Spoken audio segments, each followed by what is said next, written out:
கர்த்தருடைய வாக்குத்தத்த வசனத்தை குறித்து உங்களோடு கூட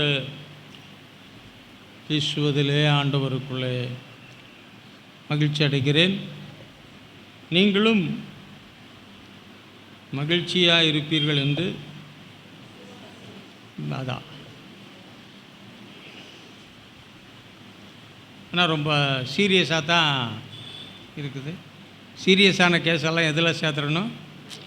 ஐசியூவில் கொண்டு வந்து விட்டுற வேண்டியது தான். மூக்கில் காதில் எதில் மாட்ட முடியுமோ அத்தனையில் மாட்டிட வேண்டியது தான். சரி,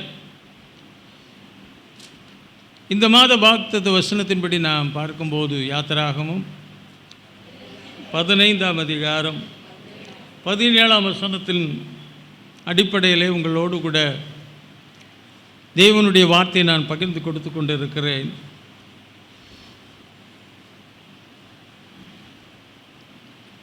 நாட்டுவீர் என்ற அடிப்படையிலே நாம் தேவனுடைய வார்த்தைகளை சிந்திக்க கர்த்தர் நமக்கு கிருபை செய்திருக்கிறார். எதற்காக என்று ஒரு கேள்வி இருக்கு. படிக்கிற எதுக்காக? சொந்த கால நிற்க நல்லா வாழ்கிறதுக்கு. சம்பாதிக்கிறோம் எதுக்கு? வாழ்க்கையை நடத்துவதற்கு. எல்லாவற்றுக்குமே ஒரு நோக்கங்கள் இருக்கிறது இல்லையா? ஆனால் கர்த்தருடைய காரியங்கள் என்று வரும்போது நம்முடைய நோக்கங்கள் சரியாக இருக்கிறதா என்று சொல்லி அதை நாம் சரிப்படுத்தாத பட்சத்தில்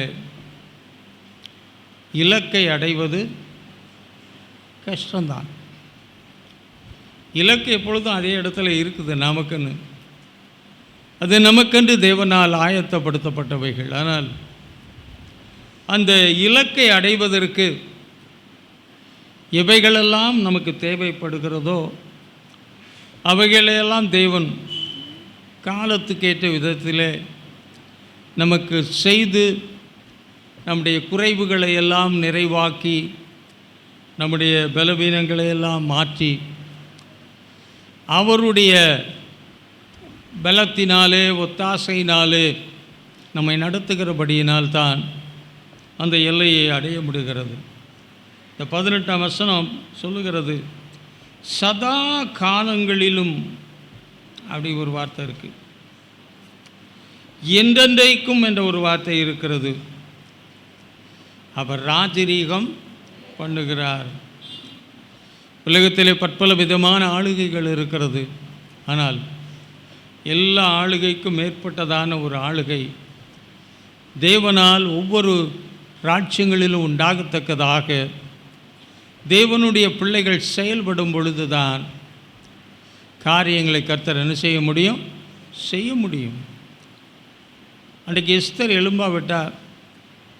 ஆகாஷ் வேறு ஆண்ட நாடுகளுக்குள்ளாக தேவன் கடந்து வந்திருக்க முடியுமா?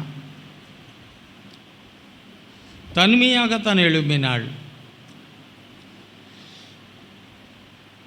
அவளுக்குள்ளே பயம் இருந்துச்சு. ராஜா என்னை அழைக்காமல் அவர் சமூகத்தில் என்ன செய்ய முடியாது, போக முடியாது. அப்படி போனால் என் உயிருக்கே ஆபத்து என்று வந்தபோது மொர்தெகாய் சொன்ன ஒரு வார்த்தை, கர்த்தர் என்ன நோக்கத்துக்காய் உனக்கு இந்த நல்ல காலத்தை கொடுத்திருக்கிறார் என்பதை சற்று யோசித்து பார் என்று சொன்னபோது, நான் செத்தாலும் சாகிறேன். கர்த்தர் எதற்காய் ஒரு நல்ல நிலைமையை என் வாழ்க்கையில் தந்திருக்கிறார் என்பதை நினச்சி பார்த்தா நம்ம ஆண்டவருக்காக எப்படி வாழ்வோன்னு யோசிச்சு பாருங்கள். ஆளுமா ஆள மாட்டோமா? எதற்காக தந்தார்? வெறுமனே உலக வாழ்க்கையை கடந்து செல்வதற்காக மட்டுமல்ல, நம்முடைய வாழ்க்கையில் காணப்படுகிற கஷ்டங்கள், போராட்டங்கள், நெருக்கங்கள், தேவைகள், இவைகளையெல்லாம் மட்டுமே கடந்து செல்ல அல்ல, தேவன் அவருடைய ஒரு இலக்கு ஒன்றை நம்முடைய வாழ்க்கையில் வைத்திருக்கிறார். அந்த இலக்கை கடந்து செல்வதற்காகவே கர்த்தர் நம்மோடு கூட அவர் இருக்கிறார். அப்போ அதை அறிந்து நாம் செயல்படுவோம் என்றால் நிச்சயமாகவே நாம் கடந்து போகத்தக்கதான எல்லா நன்மையும் தேவன் நிச்சயமாய் நம்முடைய வாழ்க்கையில் கொடுத்து ஆசீர்வதிப்பார். அதனால தான் சதா காலங்கள் எப்படி இருந்தாலும் நம்ம கவலைப்படணுங்கிற அவசியம் இல்லை. எல்லா காலத்துக்கும் அவர் தேவனாக இருப்பார். அது மட்டுமல்ல, என்றடைக்கும் பொழுது எவ்ரிடே, ஒவ்வொரு நாளைக்கும் அவருடைய ஆளுகை நிமித்தமாக எங்கே ராஜா இருக்கிறாரோ அங்கே அவருடைய ஆளுகை இருக்கும். எங்கே அவருடைய ஆளுகை இருக்கிறதோ அங்கே அவருடைய வார்த்தைகள் இருக்கும். ஆகவே தேவன் ஆளுகிற இந்த அகில உலகத்தில் தேவனுடைய பிள்ளைகளே, தேவன் நமக்கென்று செயல்படாமல் இருக்கிறவர்களை செயல்படுத்தும்படியாய் தேவன் சில வார்த்தைகளை, ஆலோசனைகளை தரும் பொழுது அதன்படி செய்தால் தேசம் தேவனை அறியும்.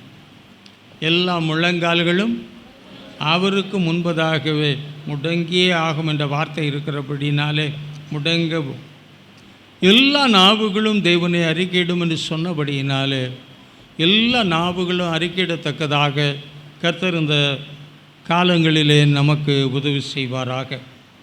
நான் இந்த வார்த்தையை குறித்து சனிக்கிழமை பேசும்போது ஒரு காரியத்தை சொல்லிவிட்டு இந்த வார்த்தைக்குள்ளாக கடந்து வந்தேன். அதை நான் சொல்லி வேறொரு பகுதிக்கு நேராக கடந்து செல்ல விரும்புகிறேன். 17ஆம் வசனத்திலே தேவரீர் வாசம் பண்ணுகிற என்ற ஒரு வார்த்தையை குறித்து நான் அதிகமாய் தெய்வ ஜனங்களோடு வந்த உபவாச ஜெபத்துக்கு வந்தவர்களோடு நான் பகிர்ந்து கொண்டேன். அப்போ தேவரீர் வாசம் பண்ணுகிற இடத்துக்கு தான் நம்ம இப்போ வர்றோம். சிலர் வீடை வச்சுருப்பாங்க, அது அவங்களுக்கே தெரியும்னு நினச்சிக்கிறேன். சொல்லி அவங்கள கஷ்டப்படுத்தணும்னு விரும்பலை. எது எங்கே இருக்கணுமோ அது அங்கே இருக்காது. எல்லாமே எங்கே இருக்கும் தெரியுமா? வரவேற்பறையில் இருக்கும். யாராவது திடீர்னு வந்துட்டால் பறக்குமே பார்க்கணும், இங்கேயும் அங்கேயும். இது நீங்கள் வாசம் பண்ணுகிற அது இடம் ஒருவேளை அப்படி இருக்கலாம். ஆனால் தேவன் என்றென்றைக்கும் தங்குகிற இடம். அங்கு வருகிற உங்களை நான் ஆசீர்வதிப்பேன் என்று சொல்லியிருக்கிறார். அதன் ஏழைகளை, அவனுடைய ஏழ்மை மாறத்தக்கதான காரியங்களை கர்த்தர் செய்வேன் என்று சொல்லியிருக்கிறார். தேவையுள்ளவர்களுடைய தேவையை சந்திப்பேன் என்று சொல்லியிருக்கிறார். அங்குள்ள ஆசாரியர்கள் ரட்சிப்பை தரித்திருப்பார்கள், நீதியை தரித்திருப்பார்கள் என்பதாக அவெல்லாம் சொல்லப்பட்டிருக்கிறது. என்றென்றைக்கும் அவர் தங்குகிற இடம்.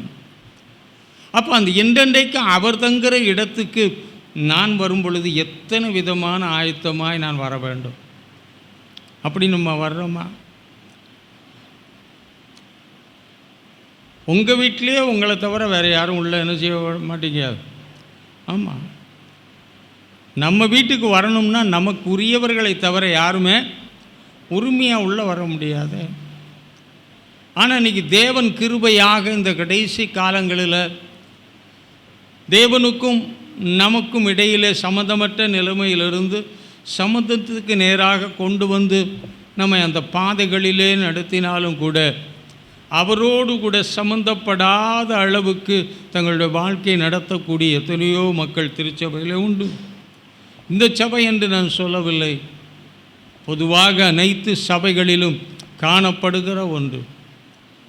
ஆண்டவர் திடீர்னு உள்ளே வந்தார்னா இன்றைக்கி திருச்சபையில் எத்தனை பேர் தைரியமாக எந்திரிச்சுன்னு ஆண்டவரே வாருன்னு சொல்ல முடியும்?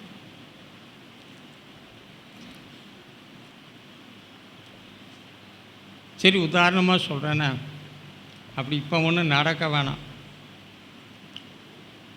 ஒரு நாள் ஆராதனை வேளையில் திடீரென்று தேவன் தரிசனமாகி முதலாவது ஒரு வயசான அம்மாவை பார்த்து கேட்டாராம், மகளே உன்னை கூட்டிகிட்டு போகணும் ரொம்ப ஆசையாக வந்திருக்கேன் அப்படின்னாராம். அந்த அம்மா என்ன சொல்லியிருக்கும்னு நினைக்கிறீங்க? பேசவே மாட்டேன்றீங்க. இன்னும் நான் பேரன் பேத்தியெல்லாம் பார்க்கணும், அவங்க ஒரு நல்ல வாழ்க்கையெல்லாம் பார்க்கணும். இந்த நேரத்தில் வாங்கன்னு கூப்பிட்றீங்களே ஆண்டவரே. வயசானவங்களாக இருந்தாலும் ஆண்டவர் கூப்பிட்டா அந்த வயசானவங்களுக்கு கூட வயதானவர்களை உலகம் தள்ளுகிறது, நிராகரிக்கிறது. வயதான காலங்களிலே பலவிதமான வேதனைகள் ஆழ்த்துகிற ஒன்றாக இருந்தாலும் ஆண்டவர் வாடா அப்படின்னு கூப்பிட்டா என்ன செய்ய முடியல, போக முடியல. சரி, வயசானவங்க தான் போக முடியல, ஆண்டவர் பார்த்தார். அடுத்த கட்ட நிலைமையில் ஒரு வாலிபமான மகளே நான் உன்னை என்னோட கூட்டிகிட்டு போகணுன்னு வந்திருக்கேன். நீ இந்த வாலிப பிராயத்தில் எனக்காக ரொம்ப தியாகம்லாம் பண்ணியிருக்கிற, அநேக காரியங்களை நீ செய்கிற. வாலிப பிராயத்தில் என்னை ரொம்ப என்ன செய்கிற நினைக்கிற பிள்ளைகள்லாம் இருக்காங்க. இல்லை, அப்படிலாம் நினச்சிடாதீங்க. வாலிப பருவத்தில் தேவனை நினைக்கின்ற எத்தனையோ பிள்ளைகள் உண்டு. உடனே அவள் சொன்னாலாம், நீங்கள் சொன்னதெல்லாம் கேட்கும்போது ரொம்ப சந்தோஷமாக இருக்குது. ஆனால் கூப்பிடுறது தான் எனக்கு என்ன இல்லை, சந்தோஷம் இல்லை. ஏன்னா எனக்குன்னு ஒரு எதிர்காலம்னு ஒன்று வச்சிருப்பீர்ல. ஏதோ ஒரு வாலிப வயது வரைக்கும் நான் வாழ்ந்து விட்டு அப்படியே உங்கள்கிட்ட வரணும்னு நீர் எந்த முண்டாக்கல் இல்லையா? எனக்குன்னு ஒரு எதிர்கால வாழ்க்கைன்னு ஒன்று இருக்குது, அதையெல்லாம் நான் சென்றடைய வேண்டும் அல்லவா? அதனால் வர்றதுக்கு ரொம்ப சந்தோஷம். உமக்காக நான் வாழ்ந்ததை குறித்து நீ சொன்ன காரியங்கள்லாம் சந்தோஷம். ஆனால் எப்போ என்ன செய்யாதையும் கூப்பிடாதையும். ரொம்ப ஏமாற்றமாக போச்சு. ஆண்டவர் ரொம்ப நம்பினார், டக்குன்னு வந்துடுவாங்கன்னு பார்த்தா. ஒரு சிறு பிள்ளைகிட்ட கேட்டாலாம். அப்போ அந்த பிள்ளையும் சொல்லிடுச்சான், அங்கிள் இப்போ என்ன செய்யாதீங்க, இன்னும் கூப்பிடாதீங்க. இப்போ தான் உலகத்திலே பிறந்து நான் கொஞ்சம் சந்தோஷமாக இருந்துகிட்டு இருக்கிறேன். இந்த நேரத்தில் வந்து என்ன செய்யாதீங்க. இன்றைய நிலைமைகள் அப்படித்தான். எந்த நிலைமையில் இருப்பவர்களையும் தேவன் அழைத்து அவருடைய பாதைக்கு நேராக வழிநடத்த அவர் விரும்பும்போது, அவர் விரும்புகிற காரியத்தை செய்யத்தக்க அளவுக்கு ஜனங்களை உலகத்தில் என்ன செய்ய முடியவில்லை, பார்க்க முடியவில்லை. உலகத்தில் உலக மக்களாக உங்களை விட்டுருந்தா நீங்கள் 1000 சாக்கு சொல்லலாம். அவர் சரியில்லை, இவர் சரியில்லை, கூட பிறந்தவங்க சரியில்லை, கூட இருக்கிறவங்க சரியில்லை, என் சொந்தம் சரியில்லைன்னு நிறையதை சரியில்லைன்னு சொல்லிடலாம். ஆனால் இன்றைக்கி உங்களை அவருடைய பிள்ளைகளாக மாற்றியிருக்கிறாரு. எதுக்கு? வந்து சர்ச்சில் உட்காந்துட்டு போகிறதுக்கா? இன்றைக்கி அநேகருடைய வாழ்க்கையை நான் கவனித்து பார்க்கிறேன். பல திருச்சபைகளுக்கு போயிருக்கிறேன், பார்த்துருக்கிறேன். ஆலயத்துக்கு வருகிறார்கள், அமர்கிறார்கள், அமர்ந்து போய்விடுகிறார்கள். அதற்கு மேல் மாற்றங்கள் உண்டாகிறதா என்று பார்ப்போம் என்றால் அந்த மாற்றங்களைத்தான் பார்க்க முடியவில்லை. மாற்றங்கள் தான் மிக அவசியம். சேரு சபையில் இருக்க சேர் அப்படியே இருக்கலாம், அதில் எந்த தப்பு இல்லை. அப்போ தான் நீங்கள் வந்து அணுக முடியும், உட்கார முடியும். நீங்கள் உட்கார நேரம் சேர் இப்படி பண்ணிச்சுன்னா நீ உட்காரப்படாதுன்னா அது அப்படி இருக்கலாம். சில பொருட்கள் இருக்கிறது அது அப்படியே இருக்கணும்னு இருக்கு. ஆனால் நீங்கள் அப்படி இருக்கணும்னு தேவன் விரும்பலையே. உங்களை மேன்மையான நிலைமைக்கு படிப்படியாக வளரச் செய்து பெருகச் செய்து அவருடைய கிருபைகளை கொடுத்து கனிகளை கொடுத்து பிரகாசிக்க செய்து அவருடைய கிருபைக்கும் அவருடைய கிரியைகளுக்கும் சாட்சியாய் மாற வேண்டும் என்று சொல்லி விரும்பி உங்களை அங்கேருந்து இங்கே கொண்டு வந்திருக்கும்போது நான் பேசாமல் இங்கே வந்து என்ன செய்வேன், உட்காந்துருப்பேன். அப்படி உட்காந்துருந்தது யார்? ஆலயத்தில் கொஞ்சம் பேர் அப்படியே உட்காந்துருந்தான் தெரியுமா? இல்லை, என்ன பார்க்குறீங்க, நான் இதை வித்தையாக காட்டுறேன். நீண்ட நாள் ஆலயத்துக்கு வந்தான், ஆனால் வாழ்க்கையிலே விடுதலை இல்லை, கூனியே போயிருந்தான். அந்த கூனியை பற்றி நமக்கு நல்லாவே தெரியும்னு நினைக்கிறேன். நமக்கு நேராக நிமிர்ந்துக்கிட்டே நடந்து வர்றதுக்கு கஷ்டமாக இருக்கா இல்லையா? கூனியாக இருந்தால் நேராக பார்க்க முடியுமா? இங்கே ஒரு அம்மா போகும், இப்போ அதை காணும், இப்படி கூனி எப்படித்தான் நடக்குன்னு எனக்கே தெரில. தரையை பார்த்துட்டே நடந்தால் விபத்துக்குள்ளே சிக்கிக்கொள்ள வேண்டும். நல்லா கையை இப்படி வீசிக்கிட்டு தான், கைவீசம்மா கைவீசு அப்படின்னு. ஆனால் கூனின தன்மை அதுக்கு வீட்டில் இருந்தாலும் கஷ்டம்தான், வெளியே வந்தாலும் ரொம்ப கஷ்டம்தான், வீட்டுக்குள்ளே வந்தாலும் ஆலயத்துக்குள்ளே வந்தாலும். ஆனால் ஒரு பலவீனப்படுத்துகிற ஆவி அவளை தேவனுடைய ஆலயத்தில் நீண்ட காலமாகவே கட்டி வைத்திருந்தது. தேவனுடைய ஆலயம் என்பது அவருடைய திட்டம். அவர் அங்கே கொண்டு வந்து வைப்பதின் நோக்கமே அங்கு கொண்டு வந்து மகிழ செய்வதற்காக. என் ஜெப வீட்டிலே அது ஜெப வீடாகத்தான் இருக்க வேண்டுமே என்று கள்ளர் குகையாக கூடாது.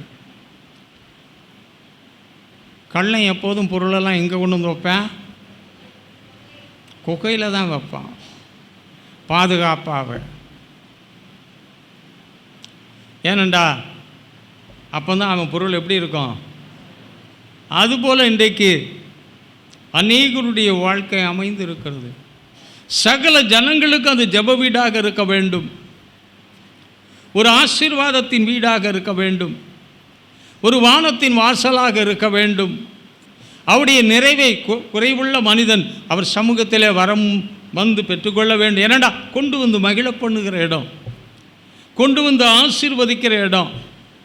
அங்குள்ள ஒவ்வொரு காரியங்களையும் தேவன் அருமையாக விரும்புகிறபடியாலே குறைவுள்ளவனாய் அந்த இடத்துல அமர்வதை கர்த்தர் விரும்புவாரா?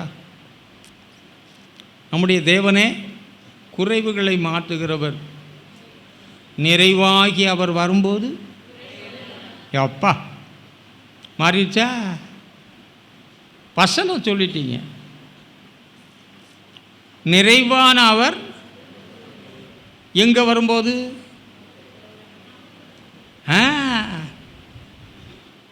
கட்டடத்துக்குள்ளே வரும்போது கிடையாதுயா. இன்றைக்கி கட்டடத்துக்குள்ளே வர்றதுக்கு தான் நிறைய மியூசிக் செட்டப்பு, பயங்கரமான பாட்டு, பயங்கரமான ஆர்ப்பரிப்பு. அவர் ஏற்கனவே வந்துட்டார், வாரும் மாறும். அவருக்கு எப்படி இருக்கும்?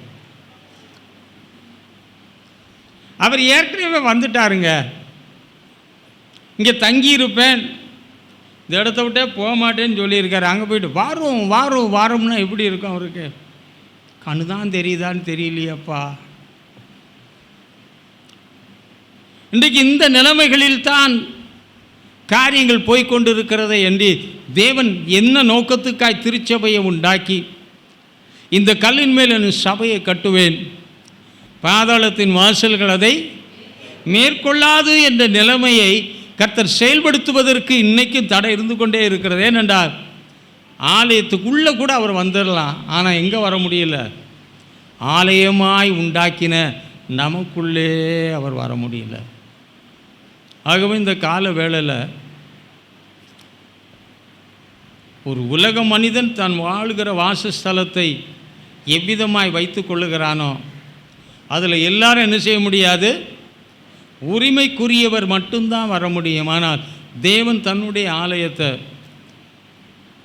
நாம் எவ்வளவு குறைவுள்ளவர்களாக இருந்தாலும், சில வேளைகளிலே அவரை மறுதலித்திருந்தாலும், குந்தி குந்தி நடந்து தூரமாய் போயிருந்தாலும் கூட, அவரை மறுதலித்தாலும் கூட அவர் நம்மை மறுதலிக்காமல் ஆலயத்தில் கொண்டு வந்து சேர்த்திருக்கிறாரே. அப்போ ஒரு கிடைக்காத ஒரு காரியத்தை கிடைக்கத்தக்கதாக ஏற்படுத்தி கொடுத்திருக்கும் போது அந்த ஆலயத்தில் நம்ம எப்படி நடந்து கொள்ளுகிறோம் என்பதை பொறுத்து தான். இன்றைக்கு அநேக வேளைகளிலே பார்ப்போம் என்றால், ரோமாபுரியில் இருக்கும்போது ரோமாபுரியில் இருக்கிறவனை போல் இருக்கணும், அப்புறம் இந்தியாவில் இருக்கும்போது, நான் சொல்கிற கருத்து உங்களுக்கு புரியும்னு நினைக்கிறேன், நம்ம ரோமாபுரிக்கெல்லாம் போக வேண்டாம். உலகம் நம்மக்கிட்டே இங்கே தான் இருக்குது. உலகம் ரொம்ப தூரத்தில் இருக்கோ? உலகம் நம்மக்கிட்டே தான் இருக்குது. உலகத்தில் போகும்போது யார்? விசுவாசிகள் என்று அழைக்கப்படுகிறவர்கள் உலகம் போலவே மாறிவிடுகிறார்கள். அப்புறம் இங்கே வந்தவுடனே பார்க்கணும், அவங்க ஜெபம் பண்ணுறதெல்லாம் பார்க்கணும். அந்த பொன்மொழிகள், அந்த செம்மொழிகள், அந்த வர்ண ஜாலத்தோடு அது ஒரு அழகான ஸ்லாங்கோடு ஜெபம் பண்ணுவாங்க. கேட்குறதுக்கே ரொம்ப என்ன அழகா. அங்கே போனால் அங்கே, இங்கே போனால் இங்கே. அப்போ ஆண்டவர் வந்தால் நம்ம எந்த லிஸ்ட்டில் எடுத்துகிட்டு நம்மை அவரோடு சேர்த்து கொண்டு காரியத்தை நடப்பிப்பார். வசனத்தின்படி பார்க்க போனால் சின்னவன் 1000 ஆகுதா? எனக்கு ஆகுதாங்கிறது தான். வேகாத கறியையும் வேக வைக்கிறதுக்கு வழி இருக்குது. வேகாத பருப்பையும் அந்த தண்ணி கூட சரியில்லைனா கூட அதை வேக வைக்கிறதுக்கு சில வழிமுறை. நம்ம எப்படி வேக வைக்கிறது? நம்ம வேக வைக்கணும்ல, வெந்தா தானே, பக்குவப்படுத்தப்பட்டால் தானே தேவனுடைய காரியங்களுக்குள் நாம் காணப்பட வேண்டிய நிலைமையில் இருந்தால் தானே கர்த்தர் செய்ய முடியும். தேவ பிள்ளைகள் நெருக்கப்படுகிறார்கள், தேவ பிள்ளைகள் ஒடுக்கப்படுகிறார்கள், தேவ பிள்ளைகள் கைவிடப்பட்ட நிலைமையில் இருக்கிறாங்க. அவங்களுக்காக ஜெபம் பண்ணணும்னு சொல்லும்போது என் உள்ளத்திலிருந்து வேற ஒரு வார்த்தை தான் எழும்புது. தேவன் சில காலங்களில் என்று வைத்திருக்கிறார், அது வேற. ஆனால் எந்த ஒரு இடமானாலும் சரி அதில் ஒரு மாறுதல்களை கர்த்தர் ஏற்படுத்தி இருக்கிறார். ஆனால் மாறுதல்களை பார்க்க முடியவில்லை. தேவனுக்கு வட இந்தியான்னு கிடையாது, தென் இந்தியான்னு தெரியாது, கிழக்கு இந்தியான்னு தெரியாது, எந்த இந்தியாவானாலும் தேவனே. ஆனால் அவரை ஆராதிக்கிறவர்கள், அவரை தேடுகிறவர்கள், அவரை நம்புகிறவர்கள், அவரை சார்ந்து ஓடுகிறவர்கள், அவருடைய சரீரமாய் மாற்றப்பட்டவர்கள் அவருடைய சமூகத்திலே வரும் பொழுது அதற்கேற்ற கிருபையோடு அவர்கள் காணப்பட்டால் தானே வெளியே போகும் பொழுது கர்த்தர் கூட நம்ம மூலமாய் கிரியை நடப்பிக்க முடியும். தேவ ஜனங்கள் தேவனை விட்டு விலகினார். தேவனு சொன்னார், நானும் ஆலயத்தை விட்டு விலகி விடுவேன் என்று சொன்னார். தேவ ஜனங்கள் அதற்கு உகந்த விதத்தில் நடந்து கொள்ளவில்லை என்றால், நானும் ஆலயத்தை குறித்து நான் சொன்னேனே அந்த காரியத்தை என்னால் செய்ய முடியாது என்றும் ஆண்டவர் சொல்லியிருக்கிறார். ஆகவே இவைகளெல்லாம் அறிந்து நாம் தேவனுடைய ஆலயத்தில் பங்கு கொண்டிருக்கிற அல்லது பங்கு கொள்கிற, தொடர்ந்து இருக்க போகிற நம் மூலமாய் தேவன் கிரியை செய்ய அவர் வாசம் பண்ணுகிற இடத்துல அவர் விரும்புகிற விதத்திலே நாம் காணப்படாமல் இருந்தார். ஆலயத்துக்கு நீண்ட நாள் வந்தார், ஆனால் எப்படித்தான் இருந்தால் இன்னைக்கு நமக்கு எதெல்லாம் கூனி போச்சு, உடம்பெல்லாம் நிமித்தாக இருக்கு. எனக்கு யாராவது கூன் போட்டு உட்காந்தாங்கன்னா பிடிக்காது. நான் பார்ப்பேன், வேறு மாதிரினா பட்டு நான் அடிச்சிடுவேன். எங்கள் அப்பா ஸ்டூலில் உட்காந்தாலும் எப்படி தான் உட்காரணும், டக்கு மாதிரி உட்காரக்கூடாது. அப்புறம் தொப்பை போகும் முன்னே நீங்கள் பின்ன போகிற மாதிரி ஆகிடும். அதனால் நிமிர்ந்து நடக்க பிரயாசப்படுங்கள். நம்முடைய வாழ்க்கை அந்த சில பேட்டர்ன்ஸை மாற்றிக்கும். ஏன்னா இன்றைக்கி என்னென்ன ஆலயத்தில் வந்தால் ஒரு ஆசீர்வாதமான ஒரு பிரசங்கத்தை பண்ணிடணும். நீங்கள் ஆசீர்வதிக்கப்படுறீங்களோ,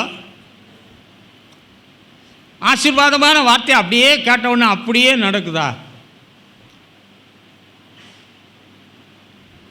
நானும் பலரை பல விதங்களில் பார்த்துருக்குறேன்.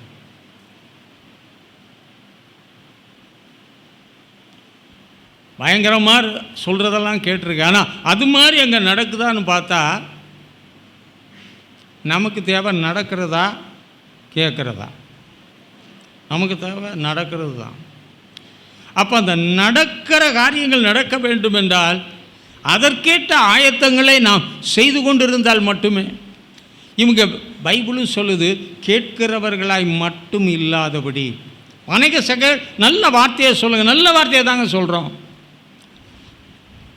இப்போ படிக்கிறதுக்கு பிள்ளைங்க பள்ளிக்கூடத்துக்கு போகும்போது அது படிப்பதற்கு தேவையான, அது வாழ்க்கையில் நிற்பதற்கேற்ற காரியங்கள், அறிவை வளர்த்து கொள்வதற்கு தேவையான காரியங்கள் தான் அங்கே கற்றுக்கொள்ளப்படுகிறது. பின்னாடி தான் போய் வேலைக்கு போகிறான். அப்போ பின்னாடி போய் ஒரு நல்ல வேலையில் அமரணும்னா ஒரு படிப்பாக இருக்கும். ஸ்கூலில் படிக்கும்போது எழுத படிக்க கற்றுக்கொள்கிறான், கணக்கு படிக்க கற்றுக்கொள்கிறான், சில பாடங்களை கற்றுக்கொள்ள. ஆனால் போக போக படிப்பு மாறி மாறி மாறி இறுதியாக ஒரு லக்குக்கு நேராக கொண்டு போகப்படுகிறார்களா இல்லையா? தமிழ் மீடியத்தில் படிச்சிருப்பான், ஆனால் பின்னாடி நீங்கள் பார்த்தீங்கன்னா ஆங்கில மீடியத்தில் அவன் ஒரு மருத்துவத்துறைக்கு நேராக படிக்க போயிருப்பான். ஆரம்பத்தில் படிக்கும்போது அப்பா அப்படிம்பேன், படம் பார்த்து கதை சொன்னான். இப்போ படம் பார்த்து கதை சொல்ல போகிறதில்ல. இதில் வளர வளர வளரதான், உங்களுடைய அறிவு வளர வளரத்தான் இங்கே உருவாக்கப்படுகிற காரியங்களை உருவாகத்தான் உங்களை ஒரு குறிப்பிட்ட காரியத்துக்கு நேராக வழி நடத்தி செல்ல முடிகிறது. இன்னும் நல்லா யோசிச்சுங்க, டாக்டராக மாறணும்னா நம்ம அதற்கேற்ற விதத்தில் அதற்குரிய பாடத்தில் சிலர் படித்தா போதும்னு இருக்காங்க. சர்டிஃபிகேட் மட்டும் வாங்கினார், 10th பாஸ் பண்ணிட்டியா, அது ஒன்று இருந்தால் போதும் பாஸ்டர். அப்புறம் அப்படி 10th பாஸ் மாதிரி தான் இருக்கும். அந்த தரிசன பார்வை நமக்குள்ளே இருக்கணும். நான் உலகத்தில் இருந்தேன், உலக மக்களாக இருந்தேன். அந்த உலகத்தின் காரியங்கள் நம்ம விட்டு அவ்வளோ ஈஸியாக நம்ம பிரிக்கவே முடியாது. ஏன்னா இது நம்மோட பிறந்த இன்பாண்ட் நேச்சர்னு சொல்லுவாங்க. இது அவ்வளோ ஈஸியாக cannot be separated from our daily life. அது ரிஃப்ளெக்ட் ஆகிட்டே தான் இருக்கும். இதை மாற்ற கர்த்தர் எவ்வளவு கஷ்டப்படுறார் தெரியுமா? ஆலயத்துக்கு கொண்டு வந்து தேவன் அவருடைய வார்த்தைகளை கொடுக்கும்போது அவர்களை சீரமைத்து வழிநடத்தும்படியான வார்த்தைகள் கொடுப்பதின் காரணம் இன்னும் நம்ம சரியாக உருவாகாதனால தான். உருவான பிறகு தான் ஒரு குறிப்பிட்ட பகுதிக்கு நேராக நம்ம என்ன செய்ய முடியும்? அவருடைய வல்லமைக்கு நேராக நம்மை நடத்த முடியும். அப்படி கிருபைகளுக்கு நேராக நம்மை வழிநடத்த முடியும். அவர் நம்மை பயன்படுத்துவதற்கு தேவையான காரியங்களுக்கு தேவையாய் நடத்த முடியும். இல்லை என்றால் நமக்கு ஒரு குறிப்பிட்ட அறிவு இருக்கும், ஆனால் அந்த அறிவை கொண்டு நம்முடைய வாழ்க்கையை நாம் நிலைநிறுத்தி கொள்வதற்குரிய காரியம் இருக்காது. படிச்சுட்டே போகிறாங்க, எதுக்கு ட்ரைனிங் ஒன்று வச்சுருக்கேன்? அந்த காலத்தில் கல்லூரி போகும் முன்னாடி பிரிட்ஜ் கோர்ஸ்னு ஒன்று சொல்லுவான். ஸ்கூல்லேருந்து படிச்சுட்டு காலேஜுக்கு போகும் முன்னாடி அங்கே கல்லூரிக்கு போகும் முன்பதாகவே அதற்கு தேவையான சில செயல்பாட்டு காரியங்கள் அங்கே கற்றுக் கொடுக்கப்பட்டது. இதை போல தான் தேவனும் திருச்சபையில் உங்களை கொண்டு வருவதை நோக்கம் கேட்டுட்டு போகிறதுக்கு இல்லை. கேட்டுட்டு போகிறதுக்கு அது வேறு இடம், பார்த்துட்டு போகிறதுக்கு அது வேறு இடம். ஆனால் நம்மை உருவாக்கப்பட்ட நிலைமையை கொண்டு தான் கர்த்தர் அடுத்த ஒரு பெரிய கிரியை வெளிப்படுத்துவதற்கு ஏற்ற கிரியையாய் மாற்ற முடியும். அதுக்கு தான் நான் சொல்கிறேன். அவளுக்கு ஒரு சாட்டிஸ்ஃபேக்ஷன், ஆலயத்துக்கு போனால் ஒரு சாட்டிஸ்ஃபேக்ஷன். என்ன சாட்டிஸ்ஃபேக்ஷன்? ஆலயத்துக்கு போகிறோம், அங்கே என்ன சொல்லப்படுகிறது? கர்த்தருடைய காரியங்கள். அந்த கர்த்தருடைய காரியங்கள் நம்மை மாற்றுவதற்கு என்று சொல்லி அவள் எண்ணி இருந்தால் சீக்கிரமே மாற்ற முடியுமா? முடியாதா? தேவனும் எப்படி செயல்படுகிறார் என்ற அவருடைய செயல் திட்டங்களை எல்லாம் நாம் பார்க்கும் பொழுது மனதாகும் மட்டும்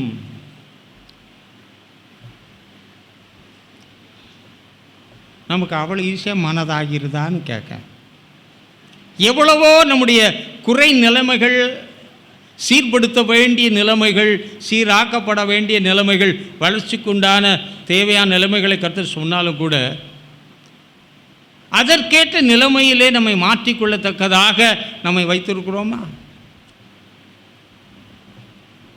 சுலமத்தியை தான் நமக்கு நல்லாவே தெரியும். அவளுக்குன்னு ஒரு நேசர் வேற இருந்திருக்கா, பாவம், நல்ல நேசருங்க.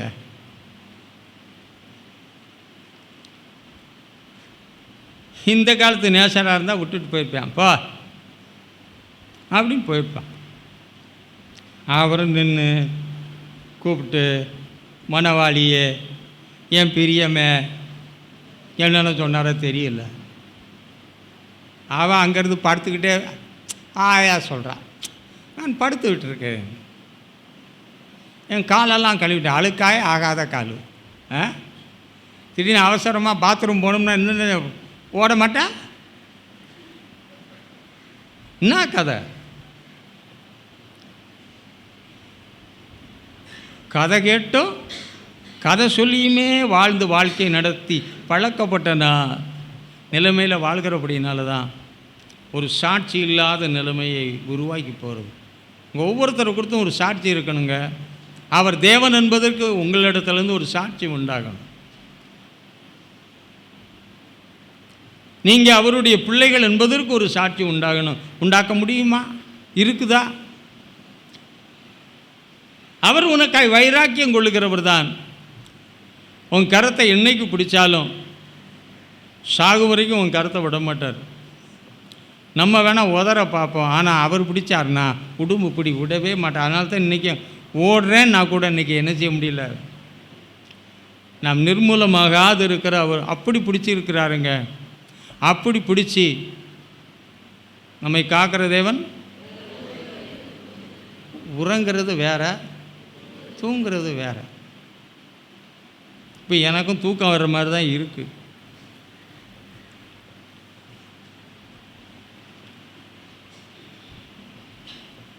அதிக களைப்பு கூட, தூக்கமின்மை கூட எதை கொண்டு வந்துடும்? சுகர் கூட தூக்கத்தை கொண்டு வரும். ஆன்னு தூங்குவாங்க, இல்லை இப்படியே தூங்குவாங்க.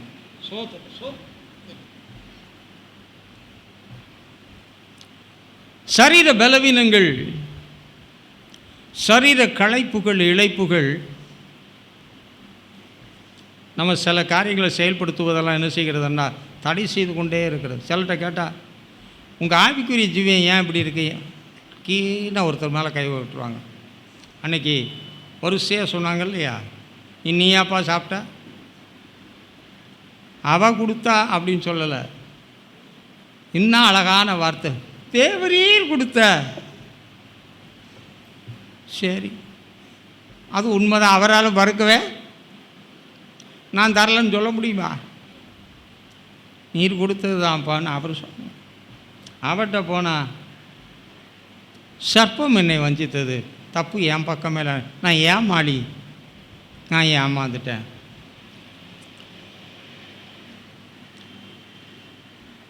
எப்போவுமே யார் மேலாகிலும் ஒரு பழியை போட்டுட்டு, உலகம் சொல்லுவான்ல, கழுவுற மீனில் நழுவுற மீனாகவே இன்றைக்கு இருந்து கொண்டு நாம் இன்னும் உருவாக்கப்படாமல் இருக்கிறோம். உங்கள் பிள்ளை ஒரே கிளாஸ்லேயே படிச்சுக்கிட்டு இருந்தால் உங்களுக்கு எவ்வளோ கஷ்டமோ, அதை போல் உங்களுக்கு நான் ஒரே விதமான போதனையை கொடுக்குறது எனக்கு ரொம்ப கஷ்டமாக இருக்குது.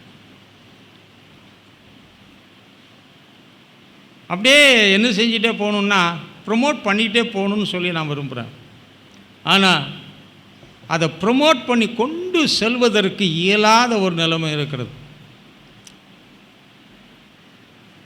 இப்போ அதே நீ வீட்டில் இருக்கிறா, எப்படி வேணாலும் உட்காந்துக்கலாம். முடியுமா? முடியாதா? படுத்துக்கலாம், என்கிட்ட சாஞ்சிக்கலாம், எப்படியா இருந்துக்கலாம். ஆனால் ஆலயத்து வந்து அவளால் அப்படி இருக்க முடியுமா? நம்ம சரீரத்தில் பலவீனம் ஏற்படும் பொழுது, அது அதற்குரிய ஒரு தாக்கத்தை ஏற்படுத்தும் பொழுது நம்முடைய கவனம் எப்படி இருக்குன்னு யோசிச்சு பாருங்கள். தலைவலிக்குதுன்னு வச்சுக்குவோம். தலைவலியோடு என்ன கேட்க வந்திருக்கீங்க? பிரசங்கம் கேட்க வந்திருக்கீங்கன்னு வச்சுக்குவோம். உங்களுடைய மனமெல்லாம் இங்கே தான் இருக்கும். சோத்திரம் சோத்திரம் சோத்திரம்னாலும் மனம் ஃபுல்லாக அங்கே தான் இருக்குது. இவ்வளோ வார்த்தையை சொல்ல அந்த நேரம் சொல்ல, கர்த்தர் உன்னை விடுவிக்கிறார், இன்னும் தலைவலி ஏறிடுச்சு. சில வேலைக்கு அது வரைக்கும் நல்லா இருந்திருக்கும். கர்த்தர் உன்னை சுகமாக்குறான்னு சொல்லும்போது என்ன ஆயிருக்கும்? கூட 100% ஏறி இருக்கும். உடனே வார்த்தை உள்ளே போகுமா? ஆவியாகவும் ஜீவனாகவும் அனுப்பப்பட்ட நோக்கத்தை எங்கே அனுப்பின நோக்கம் நடக்கலை, 100 மடங்கு ஏறி போய் நிற்கிது. நான் அவ்வளோ தலைவையோடு அங்கேருந்து இங்கே வந்து உட்காந்துருக்கேன், விடுவிச்சிருக்கலாமே. கவன சிதறல்கள் வர முடியும் தேவ பிள்ளைகளே. இப்படிப்பட்ட ஒரு சூழ்நிலைகளிலே நாம் காணப்படுகிறதுனால வீட்டில் எப்படினாலும் இருந்திருக்கலாம். நிச்சயமாக சரீர பலவீனத்தில் அந்த குறுகின நிலைமையில் அங்கே உட்காந்து கவனமாக கேட்பது ரொம்ப கஷ்டத்திலும் கஷ்டம். உடம்பு ஊனமாகி கூட உட்காந்து கேட்டுடலாம், ஆனால் ஆவி கூனி போச்சுன்னா. இன்றைக்கி அநேகருடைய ஆன்மீக ஜீவியமும் ஆவியும் எப்படி இருக்குது? கூனி குறுகியே போயிருக்கு. அதனால தான் ஜீவியம் மாறலை. அவங்க போகிற பாதை என்னன்னு தெரியல. அது எவ்வளவு சறுக்கலாக, எவ்வளவு அழிவின் விளிம்புக்கு நேராக அவர்களையும் குடும்பத்தையும் நடத்துகிறது என்பதை தெரிந்து கொள்ளாதபடி அவங்களுக்கு எல்லாம் ஒன்று போல தெரியுது. குருடனுக்கு எல்லாமே, ஆனாலும் கர்த்தர் விட மாட்டேங்கிறதுக்காக குருடனையும் எப்படி நடத்த வேண்டும் என்று எனக்கு தெரியும் என்று சொல்கிறார். அவர்கள் போய் சேர வேண்டிய செவ்வையான பாதைக்கு நேராய். நான் ஒரு நாள் சாலையில் போய் கொண்டு இருக்கும் பொழுது ஒரு மனுஷன் கஷ்டப்பட்டு நடந்து குச்சியில் தட்டி நடந்துகிட்டே போனான். எனக்கு கொஞ்சம் சிலதெல்லாம் ஒரு மாதிரினா பார்த்தா ஏதாவது ஹெல்ப் பண்ணுவேன். வண்டியை நிறுத்திட்டு எங்கேப்பா போகணுன்னு அட்ரஸ் சொன்னான். எனக்கு என்ன தான் அட்ரஸ் சொன்னாலும் இடம் கண்டுபிடிச்சி போகிறது கொஞ்சம் கஷ்டம்தான். சரி வண்டியில் ஏறி உட்காரு, நான் கூட்டிகிட்டு போகிறேன்னா.